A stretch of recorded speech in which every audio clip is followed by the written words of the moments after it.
Hello, my name is Madhav PVL and I'm pursuing my MS in Business Analytics at Arizona State University. And this will be my individual assignment of making a video on a Kaggle challenge that's Santander customer satisfaction using machine learning analysis. And let's get started.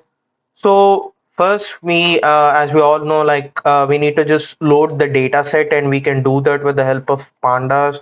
Uh, 1 second. We can do the data loading with the help of pandas, and then we can just find out the relevant and irrelevant features based upon the correlation. So if we just have a brief view into the data, we can easily find out the ways in which what are the variables that are used for our program and which are not so useful. And then we can start building the model, and then finally we can just we can just check for the model performances, and we can just do the submission in the Kaggle. So that's the way in which we do that. And the key libraries that are used for solving this problem are Pandas, Scikit-learn, Matplotlib, and NumPy. So these are the libraries which I just use it for solving this problem. And then let's just talk briefly about the data analysis. So as I had said before, if we have a brief view about the data, we can easily know about the like what are the useful and unuseful stuff. So here I just made a difference of the unuseful and the useful stuff. So these are a little unuseful one because it really doesn't maintain a consistency. Like the values in between them are not in a proper way, and also we also don't want anything which is related to this data. Like it's not anyway useful for our target variable. It looks like some spam values, but it doesn't really matter.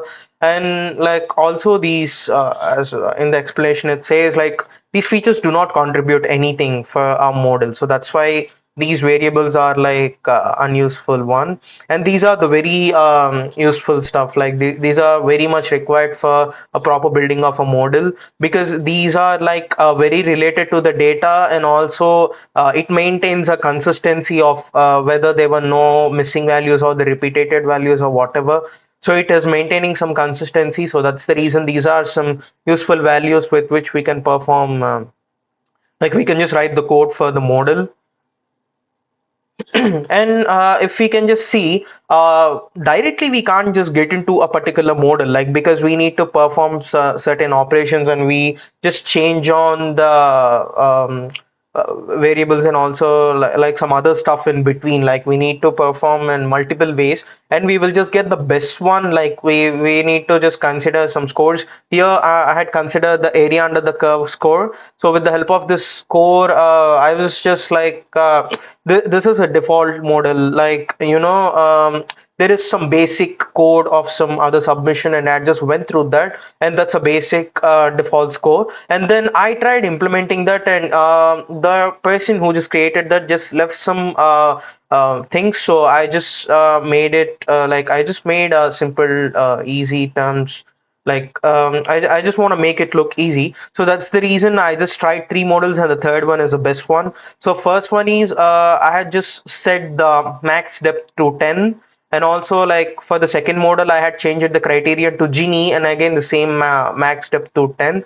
But this two has given a 0.806 score. But when I had just changed this thing, this gave me the highest score of my overall model. So this will be the highest one, like max leaf nodes is equal to 50. After setting this limitation for the leaf nodes, I had got AUC score, area under the curve score of 0.809. So this will be the best one. So this is about the model selection. So these are the models that I had worked on, and I had just got this one as a perfect thing.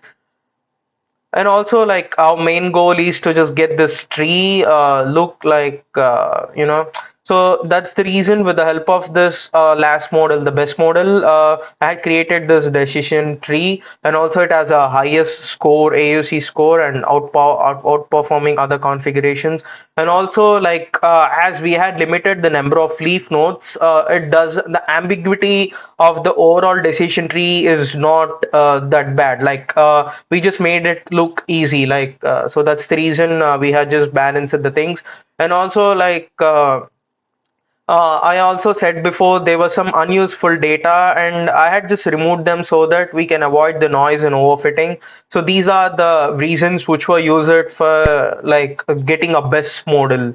And yeah, so that's all about it. And the obviously the challenges which I had just faced while doing this is nothing but, as I said before, the imbalanced data set, because the data set is like, every data set will not be in a perfect manner. There will be in some improper way, but while working on this, I faced some issues because of the non-consistency of data and whatever. And also, when I was just going to the feature complexity, when I just went through every the attribute which we need to use, I can't just find a proper reason for making this model. Like, so that's the reason I had mentioned this feature complexity. It's very complex because they didn't maintain any proper relation in between them. So, and also, yeah, the third one is a non-linear relationships, because as we need to just create our features and customer satisfaction,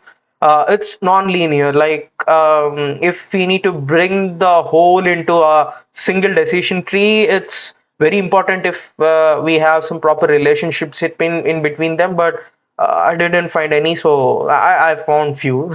So this is one of the reason. And the overfitting is nothing but, as if I had just didn't set the max leaf nodes, there were some repeated values because of which the main data looks like like it doesn't look properly, like it's getting missed though. So that's the reason I just limited the max leaf nodes, because it was avoiding the noise and giving the proper data which is actually required for a problem.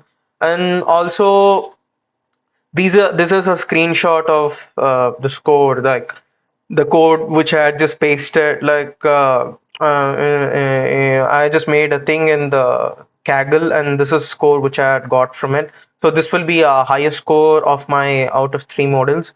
So this is happened only because of this maintaining this thing. So yeah, so that's the reason about my that's the thing about my model results in Kaggle submission. And conclusion is nothing but, like like we need to perform many operations, and out of which we will succeed in one. So that's the reason it took me three models to achieve a higher score of 0.809. And future we can also just perform some other techniques like random forest or gradient boosting, which may improve the accuracy. But I don't think 0.809 is a bad one, because it's like a decent score which is required for a model. And also feature engineering, we can also create some complex features to just know the model relationships and stuff. So we can also do that. And yeah, so handling class imbalances, nothing but there will be some missing data in between them. We can also use some techniques like smooth, because of which the imbalance of the data gets satisfied. So yeah, so basically, like the if the data set is perfect, we can just make our work easy. It will make our work easy. But if the data set is looking a bit tough, then we need to just perform some multiple operations, so that we can just get the perfect score which we want.